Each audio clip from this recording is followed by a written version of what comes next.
Hey, I'm Greaser with Dorman Products, and today we're talking about navigation systems, specifically the home address that you put in when you first get the vehicle.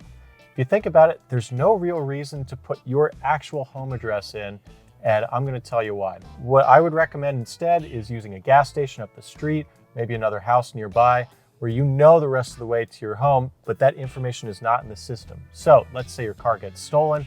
All the thief has to do is hit Take Me Home, punch your garage door opener, and your bad day just got a lot worse. Another thing to think about would be hacking, information theft.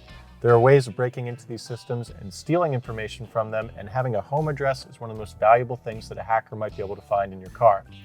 Lastly, if you're a forgetful sort of person that might not clear your home address and some other personal information out of there before selling the vehicle, why don't you go ahead and not put it in the first place? Use that gas station, that house nearby instead, so you don't even need to worry about it. The odds of these things happening can be kind of slim, but it can happen, and there's no reason not to just use a spoof address in there instead.